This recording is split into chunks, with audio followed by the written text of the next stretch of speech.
విద్యార్థులకు శుభోదయం. ఈరోజు 8వ తరగతి తెలుగు వాచకంలోని 8వ పాఠం చిన్నప్పుడే అనే పాఠం గురించి మనం తెలుసుకోబోతున్నాం. పాఠం తెలుసుకోబోయే ముందు యథావిధిగా చదవండి, ఆలోచించి చెప్పండి అని మనకు ఒక చిత్రాన్ని ఇచ్చి కింద ప్రశ్నలు అడగడం జరిగింది. మరి చిత్రాన్ని జాగ్రత్తగా గమనించండి. చిత్రంలో ఎవరెవరున్నారు, వాళ్ళ ముఖ కవళికలను బట్టి వాళ్ళు అక్కడ ఏం జరుగుతుందో మీరు ఊహించే ప్రయత్నాన్ని చేయండి. మొదటి ప్రశ్న, పై బొమ్మలోని సన్నివేశం ఎక్కడ జరుగుతుండవచ్చు? సన్నివేశం అంటే దృశ్యం లేదంటే సిచ్యువేషన్. ఎక్కడ జరుగుతూ ఉండవచ్చు ఆలోచించండి ఒకసారి. ఇలా పై బొమ్మలో ఉన్నటువంటి సన్నివేశం అంటే అలాంటి దృశ్యాలు మనకి ఎక్కడ కనిపిస్తాయి చూడండి. చుట్టూ మనుషులు ఉన్నారు, ఇల్లులు ఉన్నాయి, మధ్యలో పెద్ద చెట్టు ఉంది. దీన్నే రచ్చబండ అని కూడా మనం అంటూ ఉంటాం. గ్రామాల్లో ఉన్న వాళ్ళకి ఎక్కువగా తెలుస్తుంది. ఇలాంటి సన్నివేశాలు గ్రామంలో 4 రోడ్ల కూడలిలో గల రచ్చబండ దగ్గర సభ జరుగుతూ ఉండవచ్చు. పెద్ద మనుషులు, రచ్చబండ కార్యక్రమాలు. ఊరికి నడిబొడ్డులో ఒక పెద్ద చెట్టు ఉంటే దాని చుట్టూ అందరూ కూర్చోవడానికి పెద్ద మనుషులంతా అక్కడ కూర్చొని ఉంటూ ఉంటారు. గ్రామస్తులు వాళ్ళ సమస్యలు చెప్పుకోవడానికి వస్తూ ఉంటే పెద్ద మనుషులు, చదువుకున్న వాళ్ళు, ఇలాంటి వాళ్ళంతా వాళ్ళకి సూచనలు, సలహాలు ఇస్తూ ఉంటారు. మీరు కూడా ఎక్కువగా గమనిస్తూ ఉండొచ్చు. రెండవ ప్రశ్న, మీ గ్రామంలో ఇలాంటి దృశ్యం ఎప్పుడైనా చూసారా? ఎప్పుడు చూస్తూ ఉంటాం కదా. ఇలాంటి మన గ్రామాల్లో కూడా చాలాసార్లు చూస్తూ ఉంటాం. ఎప్పుడు గ్రామ పెద్దలు గ్రామ సమస్యల గురించి, చిన్న చిన్న పంచాయతీ తీర్పులు, గ్రామంలో జరిగే ఉత్సవాలు, ఇలాంటప్పుడు మాట్లాడడానికి గ్రామంలో ఉన్న వాళ్ళందరూ ఒక దగ్గర సమావేశం అవుతూ ఉంటారు కదా. ఇలాంటివి కూడా మనం చూస్తూ ఉంటాం. అప్పుడు పెద్దలు మాట్లాడుతూ ఉంటారు, మిగిలిన వాళ్ళంతా వింటూ ఉంటారు. మూడవ ప్రశ్న, మాట్లాడుతున్న నాయకుడు ఏం చెబుతున్నాడని మీరు అనుకుంటున్నారు? మరి అక్కడ నాయకుడు చెప్తూ ఉంటే మిగిలిన వాళ్ళంతా చాలా శ్రద్ధగా వింటూ ఉన్నట్టు మనకి ఆ దృశ్యాన్ని చూస్తూ ఉంటే అనిపిస్తుంది కదా పిల్లలు. చూడండి, మరి నాయకుడు ఏం చెప్తూ ఉండొచ్చు? గ్రామ సమస్యలు పరిష్కరించుకోవడానికి సలహాలు ఇవ్వచ్చు, లేదంటే గ్రామ సంక్షేమం కోసం ప్రజలు ఎలాంటి పనులు చేయాలో, ప్రజలు ఎలా ఉండాలో వివరిస్తూ ఉండొచ్చు కదా.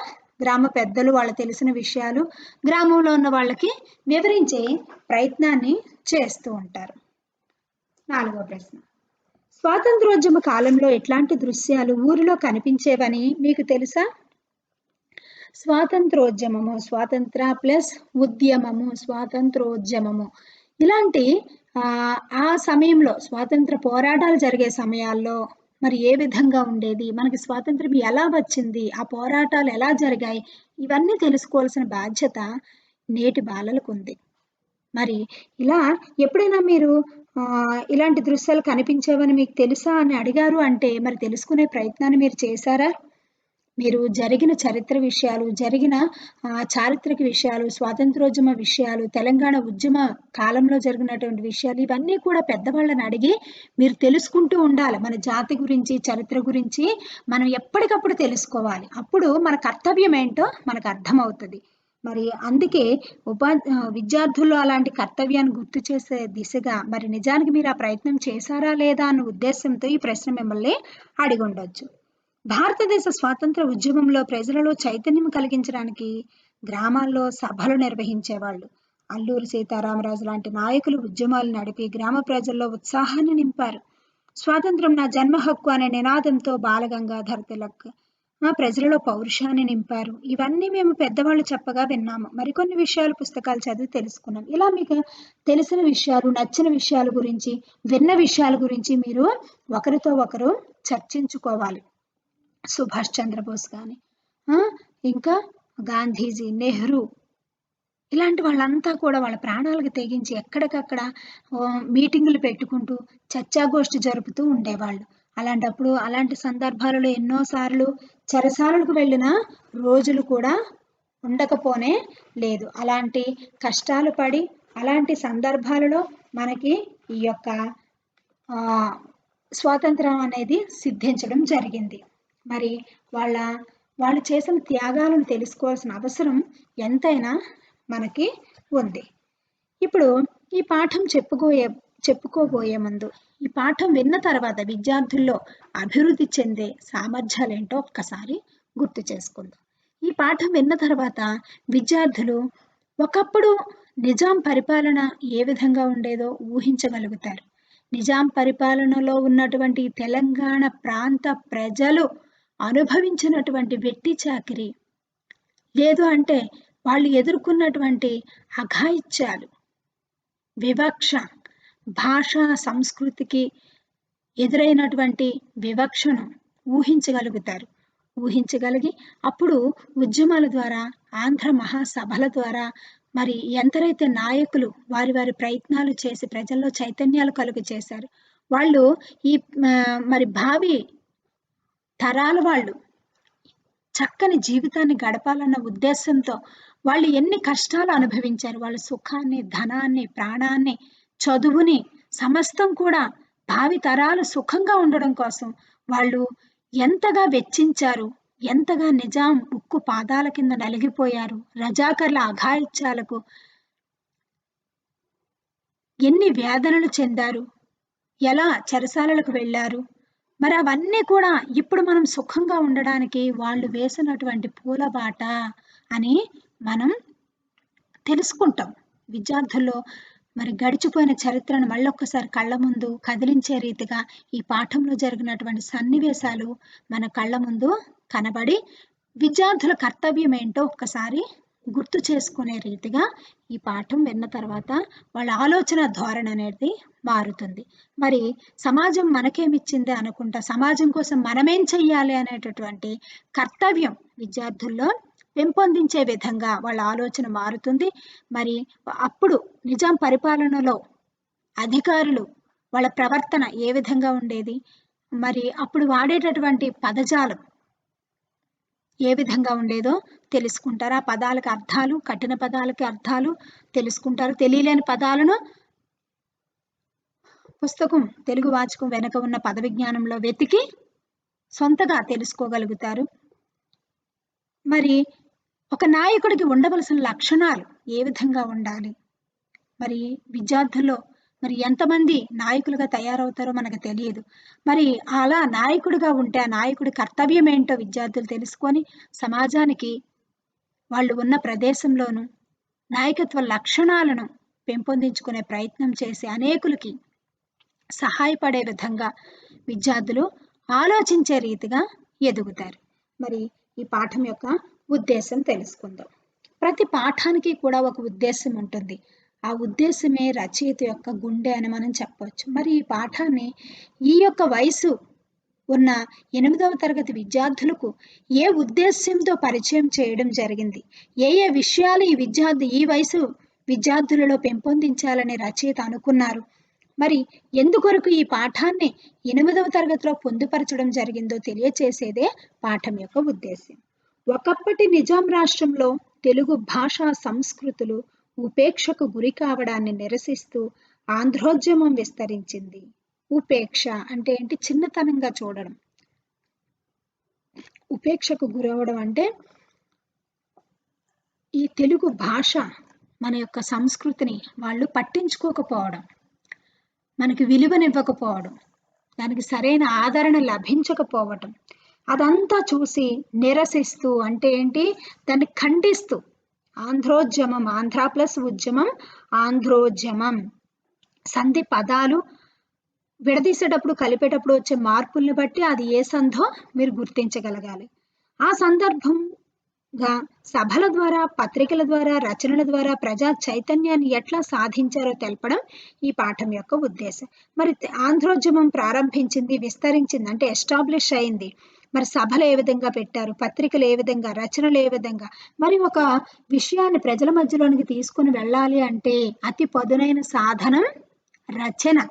అందుకే తెలంగాణ ఉద్యమంలో కొంతమంది కత్తి పట్టి యుద్ధం చేస్తే కొంతమంది కలం పట్టి యుద్ధం చేశారు. దాశరథి, కృష్ణమాచార్యులు లాంటి వాళ్ళు రచనలతో, పట్టికోట ఆళ్వార్ స్వామి గారు కూడా వాళ్ళ రచనల ద్వారా ప్రజల్లో చైతన్యాన్ని కలుగు చేశారు. సురవరం ప్రతాపరెడ్డి గారు గోల్కొండ పత్రికను స్థాపించి ఆంధ్ర మహాసభలను ముందుండి నడిపించి ప్రజల్లో చైతన్యాన్ని తీసుకుని రావడానికి, నిజాం పరిపాలన యొక్క అకృత్యాలను ప్రజలకు తెలియచేసే విధంగా వాళ్ళు ఎన్నో ప్రయత్నాలు చేశారు. పాఠ్యభాగం వివరాలు. ఈ పాఠం కథానిక ప్రక్రియకు చెందినది. ప్రక్రియ అంటే ఏంటంటే రచన విధానం. అదొక రచనా విధానం. మన సాహిత్య ప్రక్రియలో అనేక రకాల రచనా విధానాలు ఉన్నాయి. కథానిక ప్రక్రియ, కథానిక, ఈ గేయ ప్రక్రియ, పద్య ప్రక్రియ, ఇలాంటివి కవిత, కథాకథనిక, ఇలా మనకి ఎన్నో ప్రక్రియలు ఉన్నాయి. అందులో ఇది కథానిక ప్రక్రియ, శతక ప్రక్రియ. ఇది జీవితపు ముఖ్య సన్నివేశాలని క్లుప్తంగా తెలియచేస్తుంది. సంఘటనల మధ్య సంబంధాన్ని కళాత్మకంగా చిత్రిస్తుంది.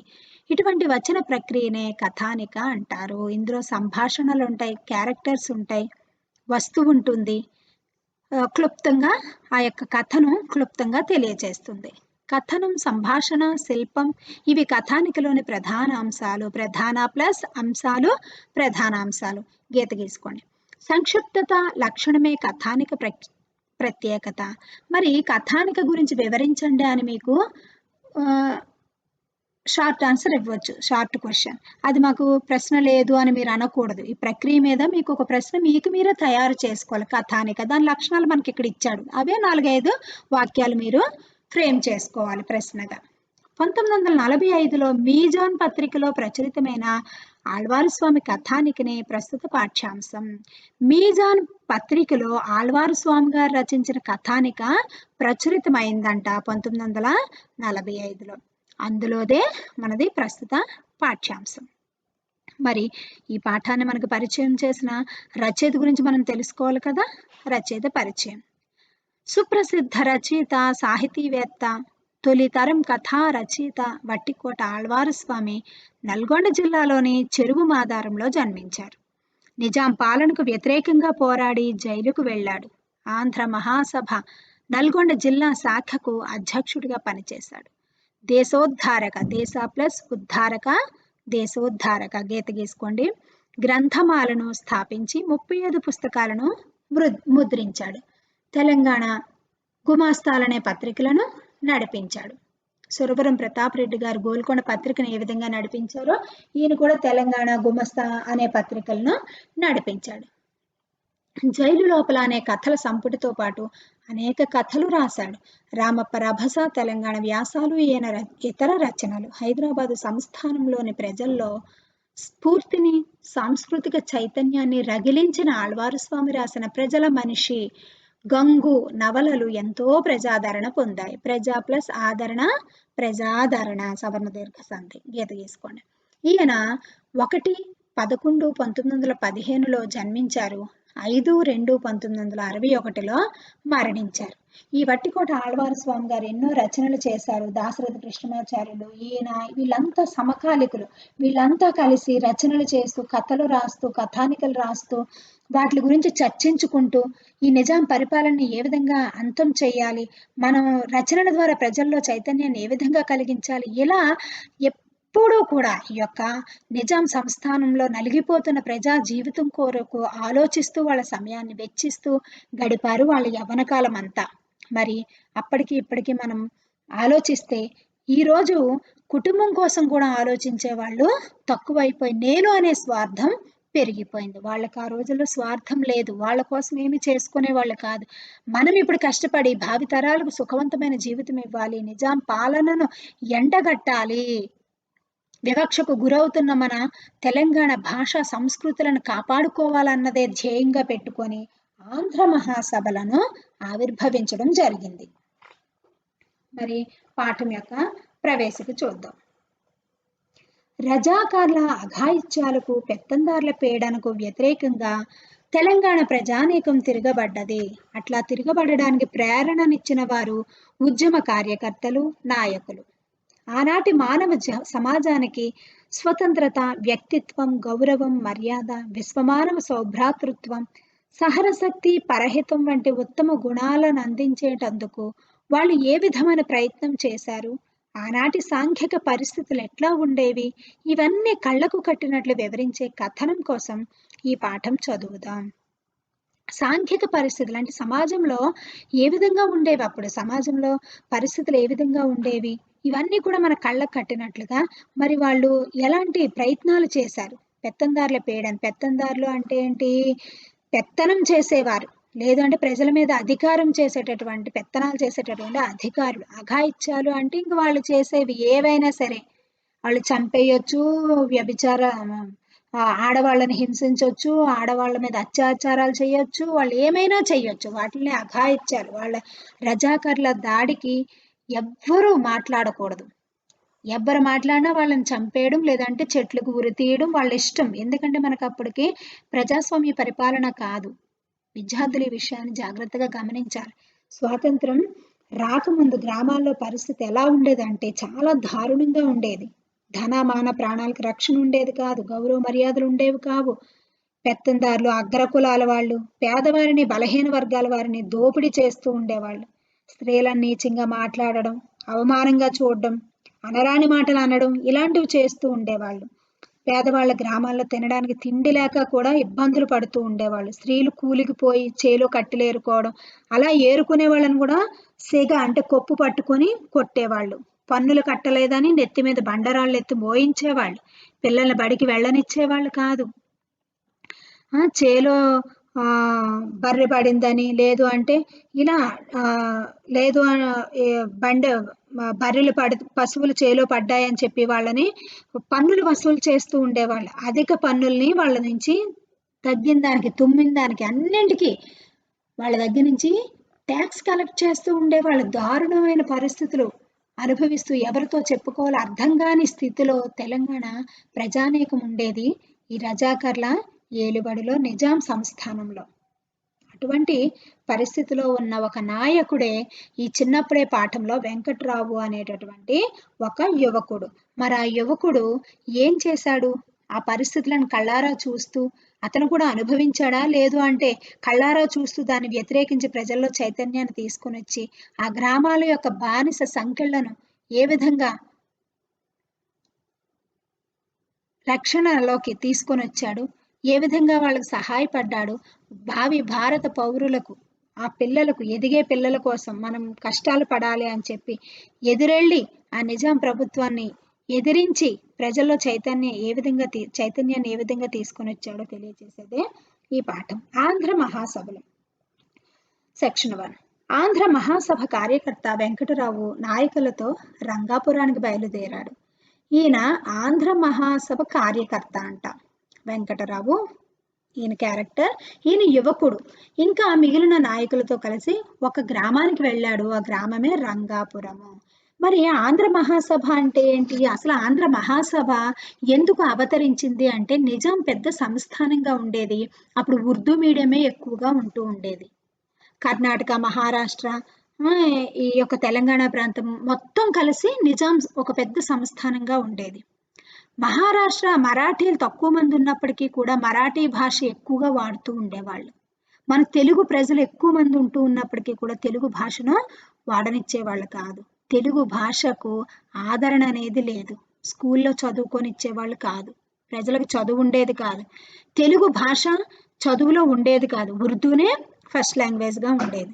ఒకవేళ తెలుగు ఉన్నప్పటికీ కూడా అదేదో ఐచ్ఛిక భాషగా తీసుకోవాలి తప్ప తెలుగు అనేది మనకి ఫస్ట్ లాంగ్వేజ్గా ఉండేది కాదు. అంటే మన తెలుగు భాషకి, సంస్కృతికి ఎక్కడ ఏ ఉపన్యాసాలు జరుగుతూ ఉన్నా, ఏ మీటింగుల్లోనే, ఏ చర్చా గోష్ఠులు అయినా సరే మరాఠీ, ఉర్దూ ఇవన్నీ ఉండేవి. కానీ తెలుగులో మాత్రం మాట్లాడనిచ్చేవాళ్ళు కాదు. ఎవరైనా మాట్లాడినా ఈ తెలుగును చూసి నవ్వుతూ ఉండేవాళ్ళు.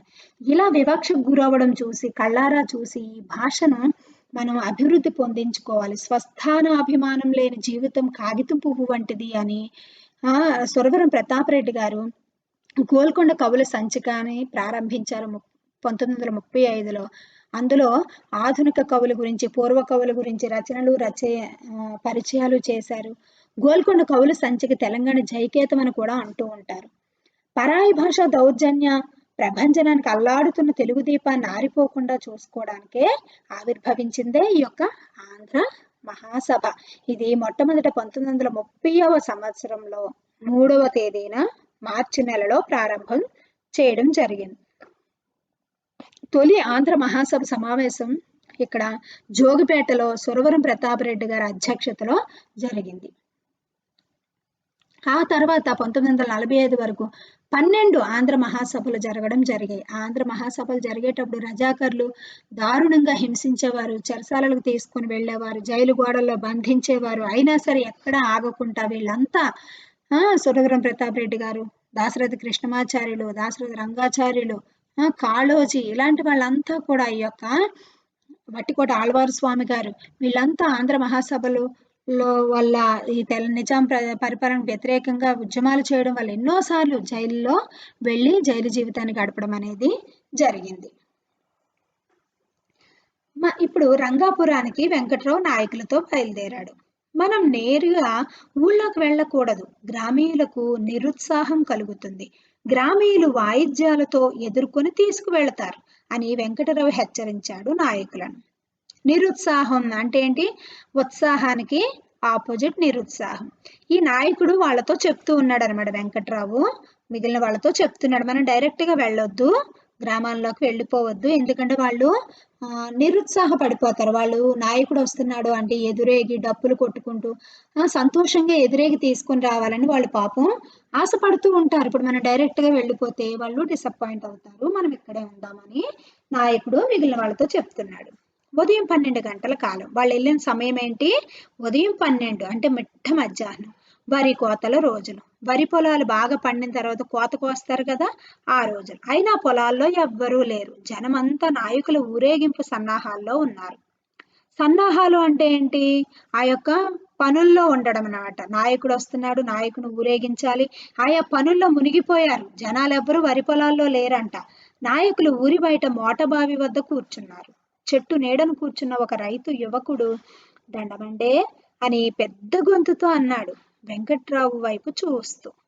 విధిగా గ్రామ అగ్రజ్యోతుల వారికి పెట్టే దండంలోను, భయంతో గ్రామ పెత్తందారులకు పెట్టే దండంలోను, వెంకట్రావుకు పెట్టే దండంలోను ఎంతో భేదం కనిపించింది. భేదం అంటే ఏంటి? తేడా.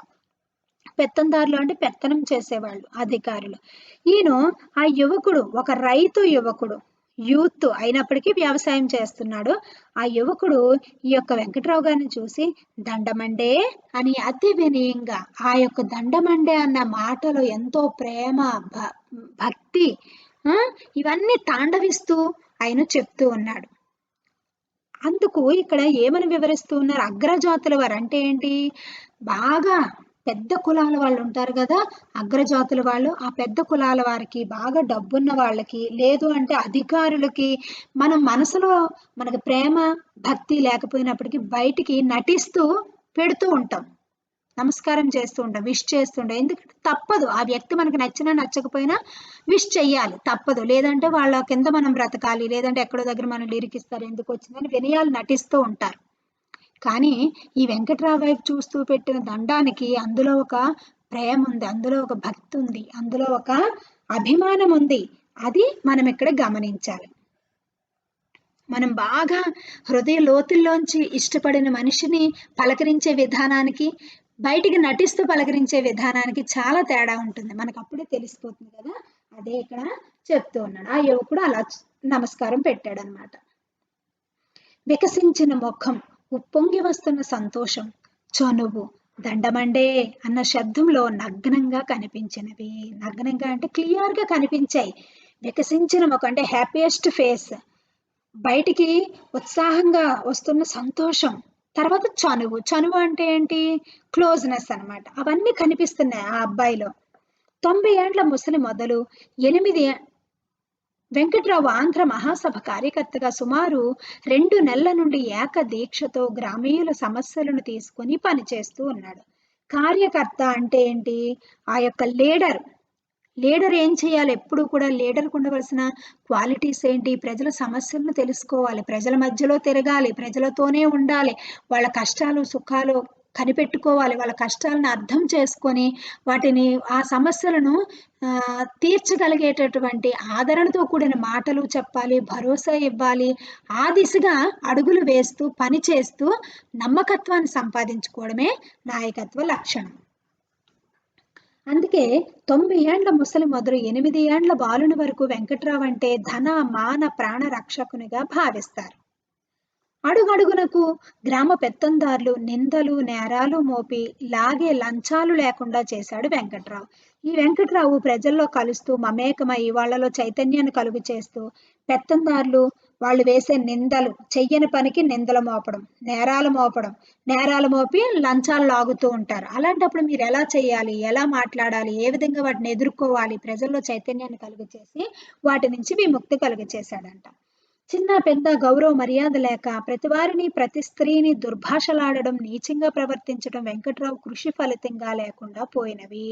అక్కడ ఈ రజాకర్స్ కానీ లేదంటే గ్రామ పటేలు, పోలీస్ పటేలు ఇలాంటి వాళ్ళంతా అధికారులు ఏం చేసేవాళ్ళు, చిన్న పెద్ద తేడా లేకుండా స్త్రీ పురుష భేదం లేకుండా ఆడవాళ్ళని కొప్పు పట్టుకొని కొట్టడం, లాగడం, దుర్భాషలాడడం అంటే చెడ్డ మాటలు పలకడం, చిన్నపిల్లలు కొట్టడం ఇలాంటివన్నీ కూడా చేస్తూ ఉండడాలు, ఆగడాలన్నీ అరికట్టాడంట ఈ యొక్క వెంకట్రావు.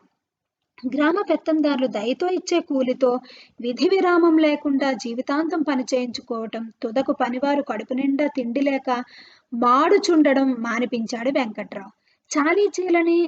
చాలని జీతాలతో కూలి పని, జీవితాంతం కూలి పనే చేయాలి. ఆ గ్రామ పెత్తందారులు వాళ్ళు ఏదో దయతో ఇంత ఇస్తే తినాలి, లేదంటే లేదు, ఇంత పెడితే తినాలి, లేదంటే లేదు. వాళ్ళ ఇళ్లలో పనులు చేయాలి, చాకరీలు చెయ్యాలి, పొద్దున్నే వెళ్ళి వాళ్ళ కొట్టంలో పని చేసి రావాలి, వాళ్ళ ఇళ్లలో పనులు చేయాలి. వాళ్ళు ఏదో దయతో ఇంత ఇస్తే తినాలి, లేదంటే లేదు. ఇలాంటి దానికి ఫుల్ స్టాప్ పెట్టాడు.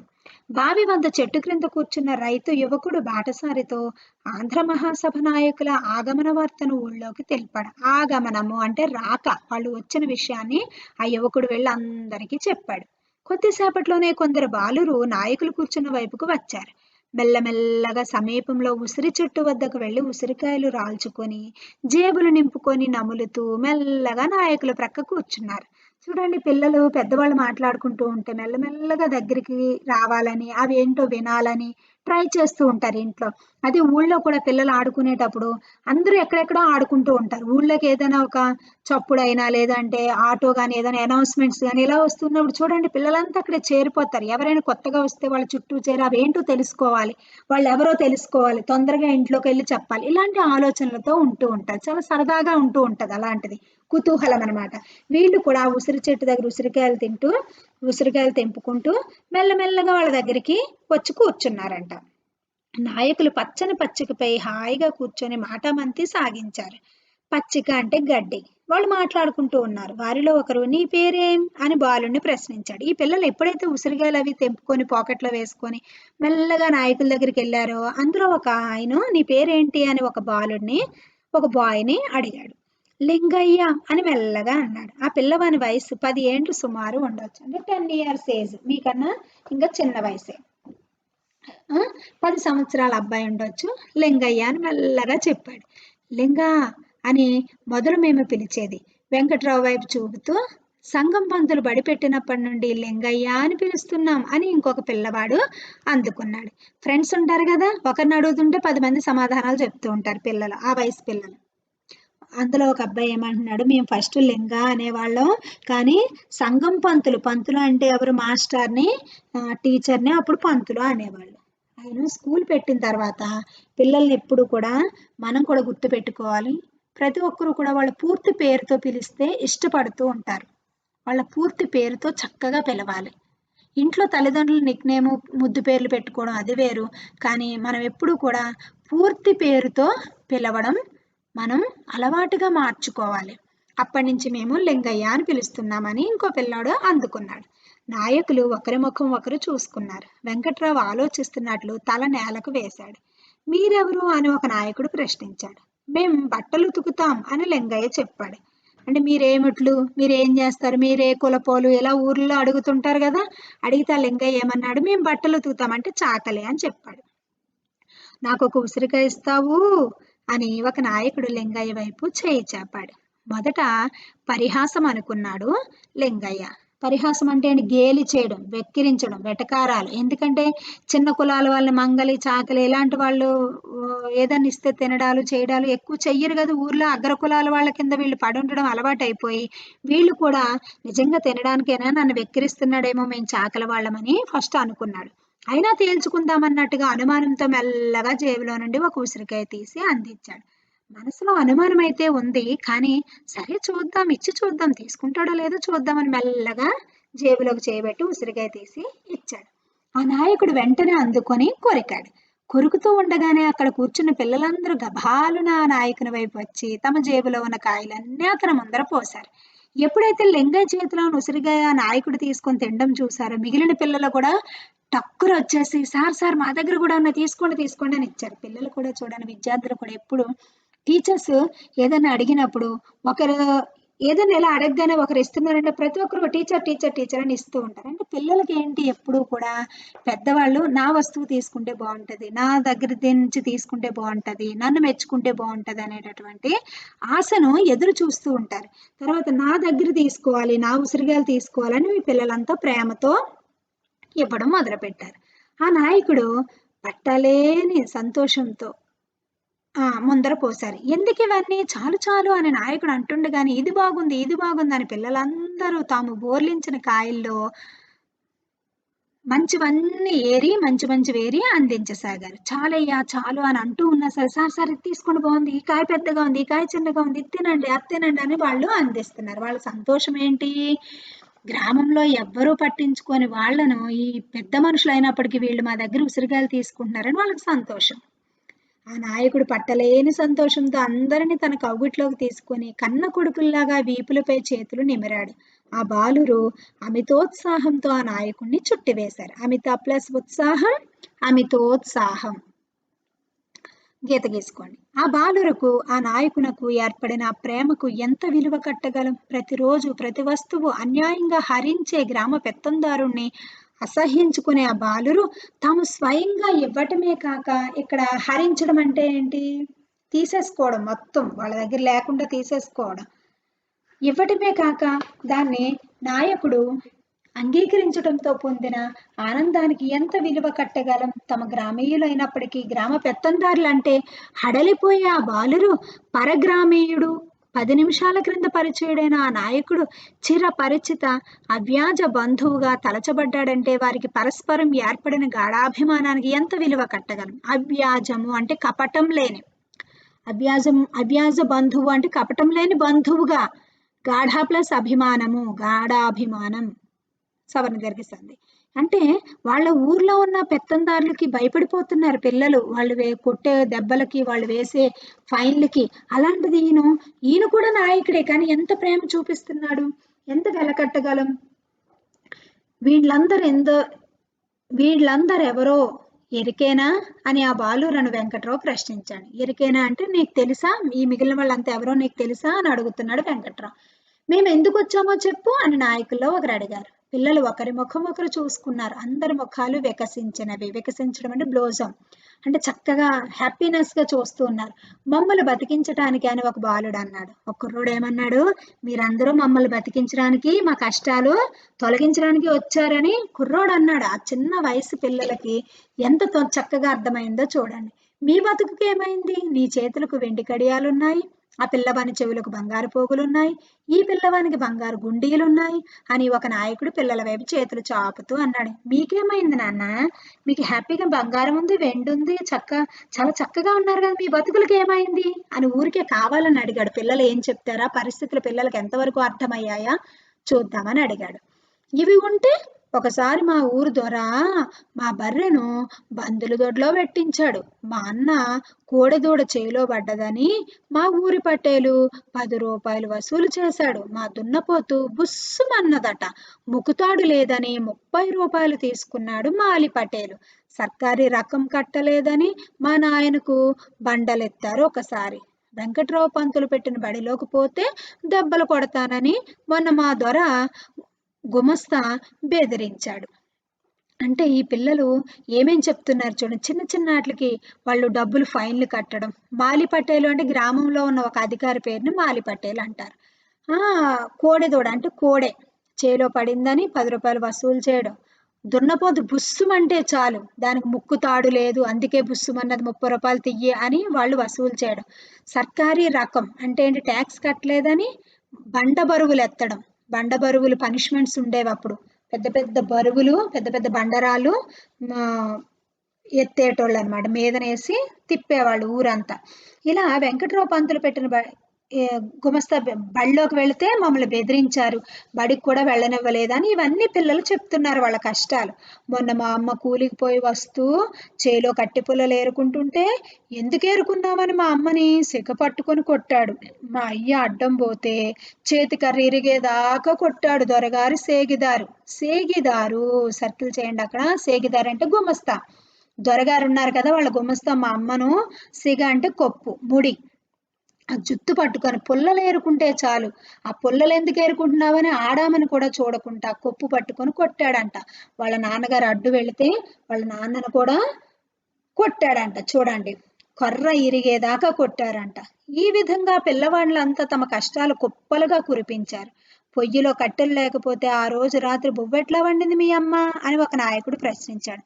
ఒరే చిన్న లింగయ్య, మరి పుల్లలు లేవు కదా, మరి బువ్వ ఎలా వండిందిరా అని అడిగాడు.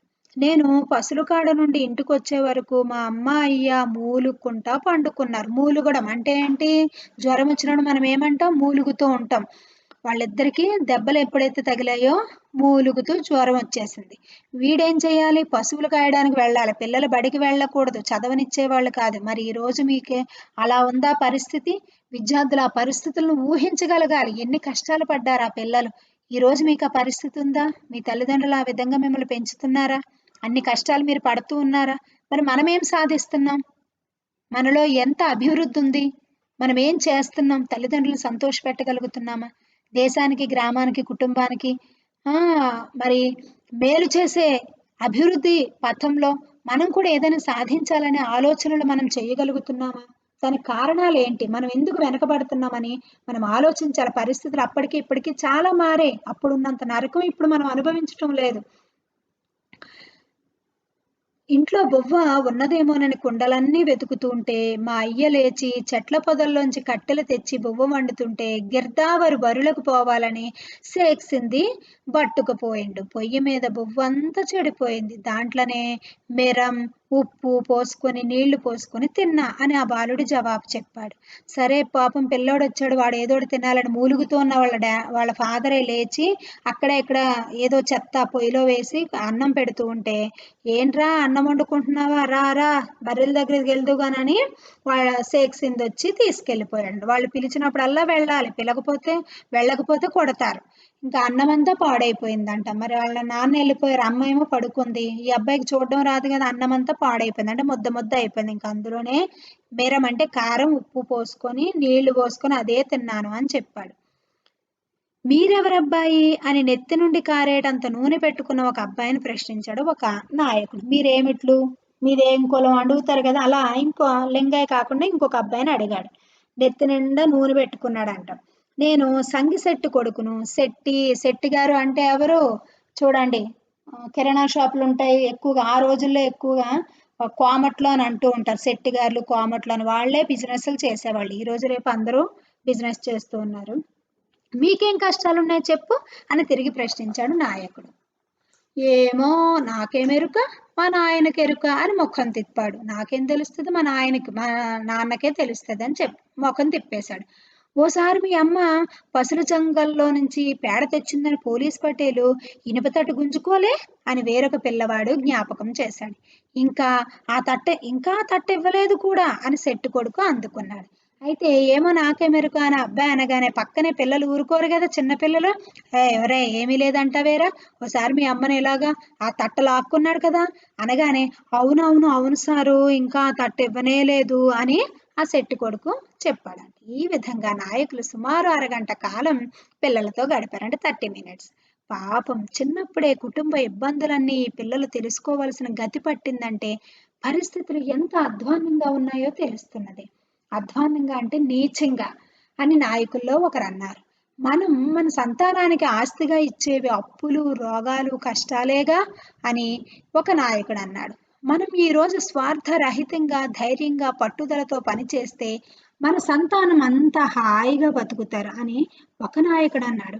స్వతంత్రం, వ్యక్తిత్వం, గౌరవం, మర్యాద, విశ్వమానవ సౌభ్రాతృత్వం. సౌభ్రాతృత్వం అంటే మంచి సోదర భావం. సహనశక్తి, పరహితం ఇదే నేటి మానవ సమాజానికి వజ్ర వైడూర్యాలు, దివ్య భవనాలు, నగలు, నాణ్యాలు, ఆస్తి, ఆదాయం. ఇంకొక నాయకుడు అన్నాడు. ఇంతలో గ్రామంలో వాద్యాల చప్పుడు వినబడింది. వాళ్లతో కలిసి మళ్ళా వస్తాం అని స్నేహితులతో సెలవు తీసుకుంటున్నట్టు చెప్పి ఆ బాలురంతా పరిగెత్తారు. అంటే ఆ గ్రామానికి వచ్చిన నాయకుడు ఊర్లోకి సరాసరి వెళ్ళిపోకుండా ఆ పొలం బావి దగ్గర మోటు బావి దగ్గర కూర్చుంటే పిల్లలు ఉసిరిగాయలు తెంపడానికి వచ్చి మెల్లగా వాళ్ళ పక్కన చేరి వాళ్ళకి వీళ్ళు ఇచ్చినటువంటి చనువుని ఆ సంతోషాన్ని వీళ్ళు చాలా ఎంజాయ్ చేశారు. ఎందుకంటే వాళ్ళని ఎవరు ఆదరించట్లేదు, ఎవరు పిలవట్లేదు, ఎవరు వాళ్ళని వాళ్ళకి రెస్పెక్ట్, గౌరవం ఇవ్వటం లేదు. కానీ అంత పెద్ద నాయకులు వీళ్ళతో చక్కగా ముచ్చట్లాడడం వాళ్ళకి ఎంతో సంతోషాన్ని అనిపించింది. పిల్లలు మన దగ్గర నుంచి ఏవి కోరుకోరు కదా, పెద్దల నుంచి ఏవి కోరుకోరు. పిల్లలు వాళ్ళతో సంతోషంగా మాట్లాడాలి, వాళ్ళతో గడపాలి, వాళ్ళ మనసులో ఏమున్నాయో తెలుసుకోవాలనే పిల్లలు ఎక్కువగా కోరుకుంటూ ఉంటారు. తర్వాత అంత చిన్న వయసులో వాళ్ళకి ఎన్ని కష్టాలు వాళ్ళ కళ్ళారా చూసారో చూడండి. మరి ఆ రోజు నిజాం పరిపాలన కింద ఉన్న రజాకర్లు, పెత్తందారులు, ఈ పోలీస్ పటేల్స్ వీళ్ళంతా ప్రజలను ఎంత హింసించేవాళ్ళు. వాళ్ళ అరాచకాలు తట్టుకోలేక ప్రజలు హింసలు భరించలేక తినడానికి తిండి లేక పిల్లల్ని చదువుకోనివ్వక బడికి వెళ్ళనిచ్చేవాళ్ళు కాదు. పశువులు బర్రెలు కాయాలి. ఈ యొక్క పెత్తందారుల ఈ వాళ్ళ ఇళ్లలో ఉన్న బర్రెల్ని పిల్లలు పశువులు కాయాలి, వాళ్ళు బడికి వెళ్ళకూడదు, బడికి వెళితే కొట్టేవాళ్ళు. అలాంటి పరిస్థితులు ఈ రోజు లేవు కదా. మనకి స్వాతంత్రం వచ్చిన తర్వాత మనకి రాజ్యాంగం మారింది. ప్రజలు ఈ జాతి, కుల వివక్ష ఇలాంటివి ఏవి ఎవ్వరూ చూపించకూడదని రాజ్యాంగంలో రాశారు, చట్టబద్ధం చేశారు. ప్రతి ఒక్కరికి గౌరవం లభించే విధంగా స్త్రీలకు వివక్ష గురవకుండా తర్వాత పిల్లలు బాల కార్మిక వ్యవస్థ చట్టాలు రూపొందించుకున్నాం మనం. బాల కార్మిక వ్యవస్థ ఉంది, బాలల హక్కుల చట్టాలు ఉన్నాయి, ఆడపిల్లలకు రక్షణ చట్టాలు ఎన్నో వచ్చాయి. అదే దిశ వృద్ధులకు ఆసరాగా, అనాథలకు అండగా అదే దిశగా మన తెలంగాణలో కూడా ఆపరేషన్ స్మైల్ అని చెప్పి ఈ బిచ్చమెత్తించే పిల్లలందరినీ కూడా తీసుకుని వచ్చి వాళ్ళు ఆదరిస్తున్నారు, షెల్టర్స్ ఇచ్చి వాళ్ళని చదివిస్తున్నారు. 10 సంవత్సరాలు వాళ్ళకి చక్కని చదువునిచ్చి వాళ్ళ భవిష్యత్తుకి ఒక పునాది వేస్తూ ఉన్నారు. తర్వాత వృద్ధులు అనాదరణగా ఉన్న వృద్ధులను తీసుకుని వచ్చి ఓల్డేజ్ హోములకు అప్పగిస్తున్నారు. షీ టీంని ఏర్పాటు చేశారు. 2014 అక్టోబర్ 24న మన యొక్క తెలంగాణ రాష్ట్ర ప్రభుత్వం వాళ్ళు షీ టీం ఏర్పాటు చేసి ఆడవాళ్లకు, స్త్రీలకు, ఆడపిల్లలకు ఎదురయ్యేటటువంటి వివక్ష కానీ, అత్యాచారాలు కానీ, అవమానాలు కానీ, తర్వాత ర్యాగింగ్ చేయడం కానీ ఇలాంటివి ఏవి జరిగినా వాళ్ళు ధైర్యంగా వచ్చి స్టేషన్లో చెప్పుకోగలిగేటటువంటి రక్షణను ఈరోజు తెలంగాణ ప్రభుత్వంలో కల్పించారు. ఇవన్నీ విద్యార్థులు గమనించాలి. బాలమిత్ర అని చెప్పి ప్రతి పాఠశాలలో కూడా బాలమిత్ర టీచర్ అని చెప్పి ఒక టీచర్ని ఏర్పాటు చేస్తూ ఉన్నారు. ఈ యొక్క షీ టీంలో ఒక భాగంగా బాలమిత్ర టీచర్ పిల్లలు ఎలాంటి పరిస్థితులు ఎదుర్కొన్నా భయపడకుండా వచ్చి ఆ బాలమిత్ర టీచర్కి ఆడపిల్లలు మీరు చెప్పినప్పుడు మీరు ర్యాగింగ్ కానీ, లేదు అంటే మిమ్మల్ని ఎవరైనా ఏడిపించడం, లేదంటే మిమ్మల్ని ఎవరైనా బెదిరించడం, ఏంటంటే అత్యాచారాలు కానీ, లేదా అంటే ఈ ఫోన్ కాల్స్ ద్వారా కానీ అసభ్యకరమైన మాటలు, అసభ్యకరమైన చిత్రాలు పంపిస్తూ మిమ్మల్ని ఎవరైనా హింసిస్తా అవన్నీ కూడా మీ యొక్క బాలమిత్ర టీచర్కి వచ్చి చెప్పిన, లేదంటే షీ టీం నెంబరు కాల్ చేసిన వాళ్ళు మీ పేరు ఎక్కడ బయటికి రాకుండా మీకు న్యాయం జరిగేటట్టుగా వాళ్ళు మీ ఇంట్లో వాళ్ళకు కానీ, మీకు కానీ ఎలాంటి గౌరవ భంగం కలగకుండా వాళ్ళు సీక్రెట్గా డీల్ చేసి మీకు న్యాయం జరిగేటట్టుగా భరోసాను కల్పిస్తుంది ఈరోజు షీ టీం, మన యొక్క తెలంగాణ ప్రభుత్వం వాళ్ళు.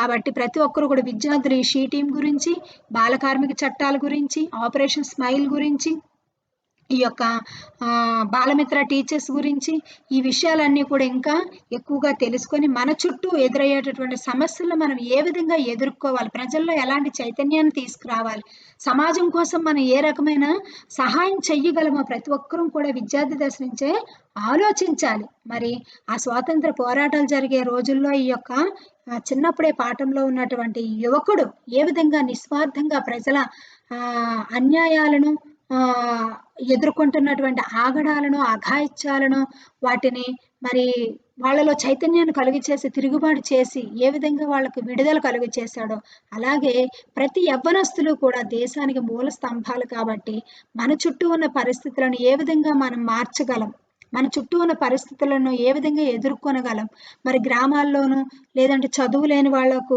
తెలియలేని విషయాలను మనం ఏ విధంగా తెలియచేసి చైతన్యవంతులు చేయాలి. ఒక స్వచ్ఛ భారత్ అవ్వచ్చు, హరితహారం అవ్వచ్చు, ఇంకా కొత్త కొత్త ప్రభుత్వం వాళ్ళు పెట్టినటువంటి కొత్త కొత్త పాలసీస్ ప్రజల లోపలికి ఏ విధంగా మనం తీసుకొని వెళ్ళగలం, ఆ రకంగా మనం ఏ దిశగా సహాయం చేయగలం అనేది ప్రతి యువకులు, ఈ రోజు విద్యార్థులు రేపు యువకులు అవుతారు. యువకులైన తర్వాత మీరే మూల స్తంభాలు కాబట్టి సమాజానికి, దేశానికి, కుటుంబానికి ఉపయోగకరమైన దిశగా విద్యార్థులంతా పయనించాలని కోరుకుంటూ సెలవు.